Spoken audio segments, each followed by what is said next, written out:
두 달 동안 여행을 하고 돌아와서 또 이제 말씀을 함께 나누게 됐습니다. 우리 시온 성결교회가 2025년에 하나님을 사랑하라고 하는 큰 주제 아래서 말씀을 삶으로 살자는 표어를 가지고 신앙생활하고 있습니다. 말씀을 살자고 할 때 성경에서 말씀을 이야기하고 있는 그 책, 장, 시편 119편을 생각했습니다. 시편 119편은 하나님의 말씀에 대한 장엄한 찬송이라고 할 것입니다. 성경에서 가장 긴 176절이 있는 그런 장이기도 합니다. 히브리어의 알파벳 순서대로 한 연마다 8절씩 해서 22 알파벳이 있기 때문에 22 곱하기 8에서 176절이 나오는 아주 특이한 시라고 할 것입니다. 119편의 내용을 한마디로 말하면 말씀에 대한 찬양이라고 이야기할 수 있습니다. 시편 119편은 하나님의 말씀을 다양하게 표현하는데 적어도 8가지의 다른 이름을 가지고 하나님의 말씀을 이야기합니다. 율법, 증거, 법도, 율례, 계명, 규례, 말씀, 도 등이 있습니다. 각각의 말이 가지고 있는 그 말씀에 강조하는 점이 있지만 전반적으로는 다 하나님의 말씀을 이야기하는 동의어로 사용하고 있다고 할 것입니다. 시편 119편은 인생의 참다운 의미와 가치가 창조주이며 구속주이신 하나님의 말씀을 순종할 때 실현된다는 점을 말씀해주고 있는 것입니다. 하나님을 사랑한다. 곧 그 말씀을 사랑하는 것이고 하나님 말씀을 사랑한다 하는 것이 곧 하나님을 사랑하는 것이라고 할 것입니다. 그러니까 8절씩 해서 22연이 되어 있으니까 제가 우리 목사님께 이 22번에 걸쳐서 이것을 한번 아침에 나누어서 이야기하겠습니다 하고 말씀을 드렸습니다. 저도 40여 년 넘게 목회를 하면서 119편을 그냥 종합적으로는 말씀했지만 이걸 22번에 나누어 하기는 이번에 처음입니다. 이번에 책도 제가 시편 119편에 대해서만 나와 있는 책이 있어서 책도 사서 보고 또 나름대로 보면서 은혜를 받으면서 함께 살펴보려고 합니다. 아마 말씀에 대해서 우리가 좀 더 깊이 자세하게 돌아보는 시간이 되지 않을까 싶습니다. 오늘 본문 1절로 8절은 첫 번째 연으로 히브리 알파벳 첫 문자인 알렙이 가지고 각 단이 시작하는 그런 시입니다. 주제는 하나님의 말씀의 길로 행하라고 하는 것입니다. 여기 1절과 4절 또 5절과 8절 두 구분으로 나누어지는데 1절과 4절에서는 축복의 유일한 길인 말씀의 길이라고 소개하면서 5절로 8절에서는 주의 길로 행할 수 있게 해달라고 간절히 사모하고 기도하는 내용이 나타나고 있습니다. 1절로 4절은 시편 전체의 바탕이 될 만한 진리를 소개해주고 있습니다. 1절과 2절이 모두 뭐 하는 자는 복이 있나이다 라고 하면서 시작합니다. 마치 시편 1편에 복 있는 자는 하고 이야기하듯이 복 있는 내용에 대해서 이야기하고 있습니다. 복, 하나님께서 주시려고 하는 참다운 복, 누구에게 있는지라고 이야기하면서 복을 받고 싶은 사람은 이 길로 오라 라고 이야기하는 것이죠. 복 받을 수 있는 사람, 성경은 한 종류의 사람밖에 이야기하고 있지 않습니다. 그것은 주의 길로 행하는 사람입니다. 말씀의 길로 행하는 사람이라고 했습니다. 말씀을 듣고 안주하는 사람이 아니라 그 길을 행하는 자, 지키는 자라고 했습니다. 우리는 말씀을 아는 데서 그치지 않고 행하며 삶으로 살아가는 데까지 나가는 것이 진정 복 있는 자라고 할 것입니다. 1절입니다. 행위가 온전하여 여호와의 율법을 따라 행하는 자들은 복이 있으며 복이 있다. 아슈레이라고 하는 단어는 여호와를 경외하고 그분의 뜻을 행하는 자에게 자주 선언되어져 있습니다. 시편 1편이 대표적이기도 하죠. 이들의 복은 자비로우신 하나님의 극진한 사랑과 보호 아래 사는 것에 대한 확신이라고 할 것입니다. 시인은 참으로 복받은 사람은 행위가 온전한 사람, 여호와의 율법을 따라 행하는 자들이라고 말씀하고 있습니다. 2절도 복 있는 사람을 이야기합니다. 여호와의 증거를 지키고 전심으로 여호와를 구하는 자는 복이 있다. 여호와의 증거, 말씀을 지키는 사람, 그 말씀을 전심으로 구하며 하나님을 찾는 사람이 복 있는 사람이다 말씀하십니다. 여호와를 참된 목자요 주님이시요 왕으로 섬기는 사람은 온 마음과 뜻과 삶을 다해서 전심을 다해서 그분께 헌신하고 그분을 찾게 됩니다. 여기 중요한 것은 전심으로라고 하는 말입니다. 무엇보다도 그분의 말씀대로 살기 위해서 전심을 다한다는 것입니다. 그렇게 할 때 하나님의 말씀이 인도해 주는 복된 삶을 살아감을 말씀해 주고 있는 것입니다.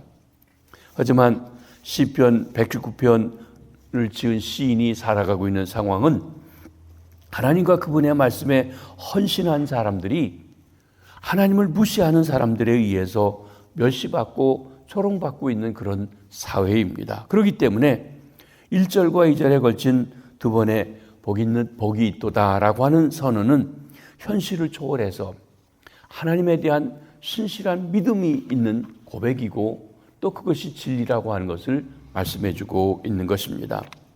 여기에 우리가 믿음의 헌신이 필요한 것입니다.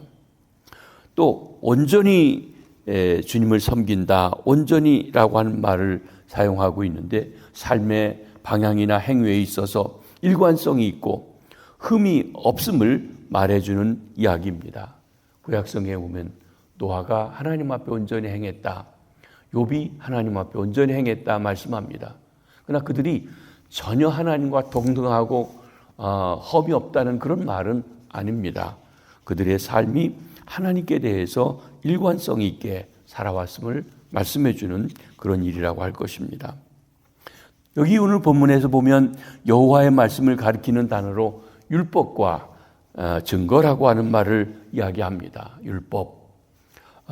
좁은 의미에서는 모세를 통해 주신 오경, 토라를 이야기하는 것이고 좀 더 넓게 이야기하면 모세나 선지자를 통해서 준 구약성경 전체를 다 가리켜 말씀하시는 것, 그것이 하나님의 말씀이라고 이야기할 것입니다. 증거라고도 사용했습니다. 에도타브라고 하는 히브리 말인데 법정에서 믿을 만한 증인의 증언을 통해서 나오는 그 증거를 이야기합니다. 우리가 재판을 할 때 증인을 통해서 증거를 가지고 얘기합니다. 증거가 없으면 그렇다더라 하는 거 가지고는 안 됩니다. 그런데 하나님이 이스라엘 백성과 맺은 그 언약들, 그것이 하나님 말씀이 우리에게 있어서 증거라는 거예요. 확실히 믿을 수 있는 것, 증언이 되는 것, 그리고 법적인 효력을 가진 말씀이라고 하는 것이 바로 이 증거라고 하는 것입니다. 하나님의 말씀은 참된 증인이신 하나님이 우리에게 주신 복에 대한 증거입니다. 이 말씀을 따르면 복이 있다. 이 말씀을 따를 때 내가 함께한다. 하나님이 약속하신 것이기 때문에 증거가 된다고 하는 것입니다. 하나님과 그 백성의 헌신된 언약 관계에 대해서 증거가 된다. 그래서 우리가 신앙생활할 때 내가 바라고 내가 느끼는 대로가 아니라 하나님이 말씀하신 대로 살아가야 됩니다. 그게 확실한 증거가 되고 효력이 있고 능력이 되어진다고 할 것입니다. 3절에 보면 여기 3절 말씀에 참으로 그들은 불의를 행하지 아니하고 주의 도를 행하는도다. 앞절에 이어서 참으로 복 있는 사람, 불의를 행하지 않는 사람이고 주의 도를 행하는 사람이라고 정의하고 있습니다. 불의, 원래 일반적으로 잘못이나 법적인 불법을 뜻하지만 여기서는 하나님과 하나님의 말씀을 반대하는 삶의 길을 말합니다. 시편 1편에 보면 복 있는 사람은 악인의 길을 따르지 않고 죄인의 길에 서지 않고 오만한 자의 자리에 앉지 않는다 했는데 바로 악인의 꾀, 죄인들의 길, 오만한 자의 자리, 이것이 다 불의를 이야기하는 것이라 말할 것입니다. 또 주의 도를 행하는 자다. 도, 말씀, 도라고 하면 동양에서 특별히 어떤 진리를 가리킬 때 도라고 하는 말씀을 주로 썼는데, 불의와 대조되는 여호와의 모든 말씀을 은유적으로 표현한 것입니다. 하나님 말씀이 진리고 우리가 걸어가야 할 길이라고 하는 의미에서 도라고 이야기했습니다. 하나님의 길로 걷는 자들만이 스스로 복을 구하는 불의한 길에서 벗어날 수 있음을 말씀해 주고 있는 것입니다. 시인은 하나님께 직접 고백하는 형식을 통해서 4절에 이렇게 말씀합니다. 주 여호와께서 명령하사 주의 법도를 잘 지키게 하셨나이다. 하나님이 법도를 주시고 그걸 잘 지키라고 하셨다는 것이에요. 여기 법도를 주신 것은 우리가 그것을 잘 지키도록 하기 위해서인데, 잘 지킨다는 잘, 이 메우드라고 하는 말은 충분히 지킨다, 부지런히 지킨다, 이런 뜻을 가지고 있습니다. 그래서 우리말 번역에는 이 말을 번역하기를 주께서는 주의 교훈을 부지런히 지키라고 명령하셨습니다. 여러분, 우리가 하나님의 말씀을 지킬 때 그저 한 번 지킨 것이 끝나지 않습니다. 어느 한때 지킨 것으로 끝이지 않습니다. 부지런히 계속해서 우리 삶에 적용하고 그 말씀대로 살아갈 때 그 말씀이 우리에게 능력이 되고 힘이 됨을 이야기해 주고 있는 것입니다. 두 번째 연인 5절로 8절까지에서는 주의 길을 행할 수 있게 위해서 간절히 사모해야 됨을 말해주고 있습니다. 1절과 4절이 어떤 진리, 교리를 말해준다고 하면 5절로부터 8절까지에서는 시인은 이제 그 아는 진리를 내 삶에 적용하기 위해서 하나님 앞에 기도합니다. 시인은 하나님의 명령하신 하나님의 법도와 율례와 계명, 의로운 판단을 잘 지키게 해달라고 기도하고 있습니다. 뿐만 아니라 그것을 지키는 자신을 버리지 말라달라고 간구합니다. 왜냐하면 하나님의 법을 어그러지게 하는 사람들이 옆에서 계속 자기를 유혹하고 박해하는데 그 속에서 지켜달라는 말씀이죠. 또한 그것을 주의하고 배울 때 부끄러움을 당하지 않을 것이고 결국 하나님 앞에 감사드리게 될 것이라고 찬양하고 있습니다. 5절에서 그는 이렇게 하나님 앞에 이야기합니다. 하나님이 지키시도록 명령하신 율례 굳게 지키게 해달라고 간구합니다. 내 길을 굳게 정하사 주의 율례를 지키게 하소서. 율례, 흑케카라고 하는 말인데 돌에 새겼다 하는 뜻을 가지고 있어서 본래적인 말은 하나님께서 모세에게 돌판에 새겨준 그 법을 가리켜 말할 때 율법라고 흑케카라고 이야기했던 것입니다. 이 시편에서도 21번이나 사용된 말씀인데 돌에 새겼다, 변치 않는 말씀입니다. 예레미야서에 가면 돌에 새겨준 말씀이 그들이 마음으로는 딴짓한다고 해서 마음에 새겨주시겠다고 성령을 통해서 말씀하셨는데 깊이 새겨진 말씀이란 뜻을 가지고 있는 말이 흑케카입니다. 굳게 한다. 어떤 어려움이 와도 잘 견디면서 하나님의 말씀을 굳게 지킨다는 것입니다. 뿌리가 깊은 나무가 흔들리지 않듯이 하나님 앞에 굳게 서서 든든히 서서 흔들리지 않고 말씀을 지켜나가는 삶을 살게 해주시옵소서 하고 기도하고 있습니다. 6절에서 시인은 하나님의 말씀을 지키는 것을 주의 모든 계명에 주의하는 것이라고 표현합니다. 내가 주의 모든 계명에 주의할 때 부끄럽지 아니하리이다. 계명, 하나님이 명령하신 모든 언약, 규정들을 이야기하고 이 시편 119편에 22번 이 계명이란 말이 사용되는데 하나님의 말씀의 또 다른 표현이라고 이야기했습니다. 주의하는 것, 모든 주의 계명에 주의하는 것. 여러분, 주의한다는 말이 무엇입니까? 눈을 그곳에 두고 마음을 그곳에 두고 어떻게 되어지는지 바라보는 것입니다. 말씀에 눈을 떼지 않고 묵상하고 존중하고 중요시하는 것이에요. 말씀이 우리 삶의 원리가 된다고 하는 것, 행복의 원리가 된다는 걸 알고 주의하고 어떻게 그 말씀을 적용할지 묵상하고 하는 것이라는 것입니다. 시인은 이렇게 말씀을 존중하고 지키는 삶은 부끄러움을 당하지 않을 것이라고 확신하고 있습니다. 그는 하나님께 버림받거나 파멸당하지 않을 것입니다.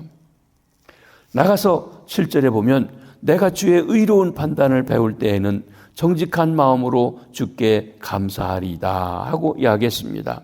시인이 하나님의 말씀을 사랑하는 또 다른 방법은 주의 의로운 판단을 배우는 것이라고 이야기합니다. 여기 판단, 하나님이 온 세상을 다스리시는 왕으로서 이스라엘에게 주시는 법령 혹은 최고의 재판관으로서 주시는 그 판단의 내용, 법령의 규정을 가리켜 말씀하신 것입니다. 그러니까 하나님의 의사가 담겨져 있는 그 결정들을 이야기하는 것이 하나님의 말씀이라는 것이죠. 이 말씀에 의로운이라고 하는 수식어가 붙어 있습니다. 온 세상을 다스리시는 하나님은 의로우신 분이십니다. 그 통치 질서를 반영하는 것입니다. 우리는 이 세상에 살면서 하나님의 의로운 통치, 의로우신 그 삶을 살아가는 것인데 바로 그 법이 의로움을 드러내주고 있음을 말씀합니다. 그래서 시인은 의로운 하나님의 말씀을 배워 깨달아 때마다 하나님의 의로우신 통치에 대해서 감사하며 삶을 살아가게 해달라고 간구하고 있는 것입니다. 또 8절에서 시인은 하나님의 말씀을 잘 지킬 것을 다짐하고 있습니다. 내가 주의 율례를 지키오리니 나를 아주 버리지 마시옵소서. 6절에서 본 바와 같이 주의 계명에 주의하는 자가 부끄러움을 당하지 않을 것을 확신했기 때문에 그는 내가 어떤 상황에서 하나님의 말씀을 잘 지키겠습니다. 말씀대로 살아갈 때 세상 사람들에게 하나님을 거부하는 사람들 앞에서 부끄러움을 당하지 않게 해주시옵소서. 여기 시인이 살아가고 있는 삶의 현실이 만만치 않고 있음을 보여주고 있는 한편의 내용이라고 이야기할 것입니다. 이렇게 시인은 말씀을 지키는 자신을 아주 버리지 마시길 기도합니다. 이것은 시인이 처한 상황이 어려운 상황임을 암시하는데 시인은 악인들의 조롱과 가난과 질병과 같은 고통 가운데 처해 있으면서도 하나님의 말씀을 지킬 것을 맹세하면서 하나님의 도우심을 구하고 있는 것입니다. 오늘 말씀 8절 속에 우리에게 주시는 교훈이 무엇입니까? 먼저 우리는 하나님의 말씀이 유일한 축복의 길임을 진정 확신하고 있는지 돌아보아야 할 것입니다. 인생을 바로 살아가는 길, 인생을 복되게 살아가는 길이 하나님의 말씀에 있다.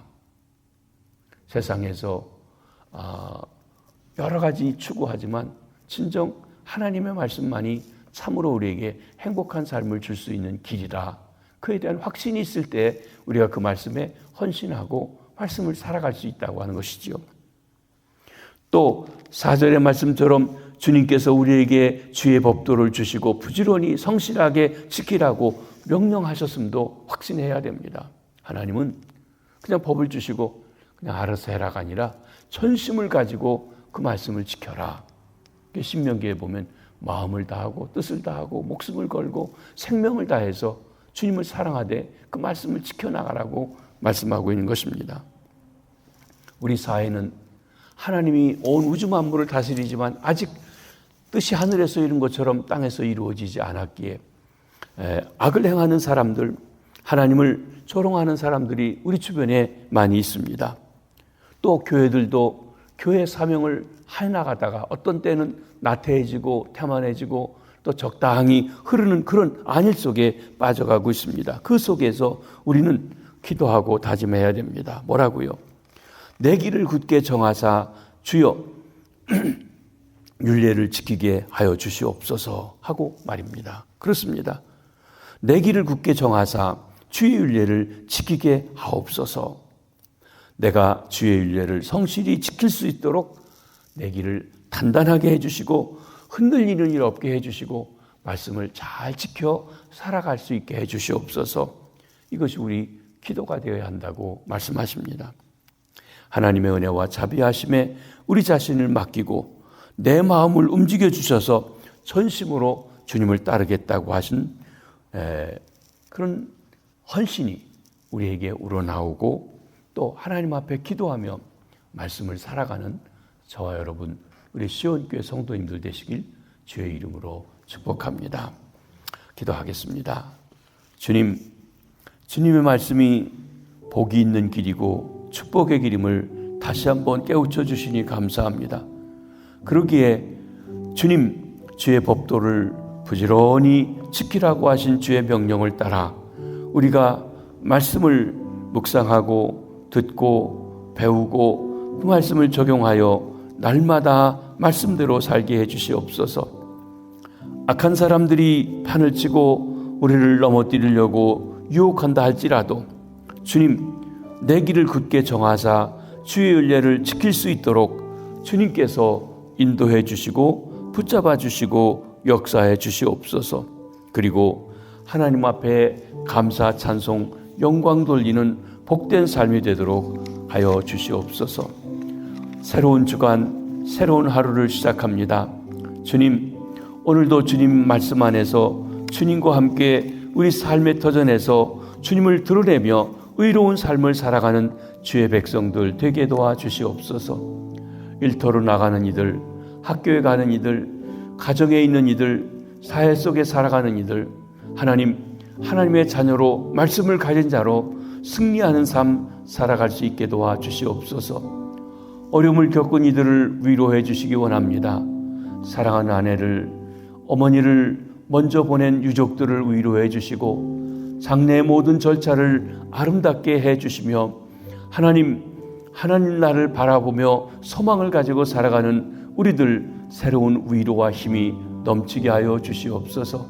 병상에 있는 환우들을 찾아주시고 어루만져 주시옵소서. 이 하루도 주께서 함께해 주시길 바라옵고 예수님의 이름으로 기도하옵나이다. 아멘.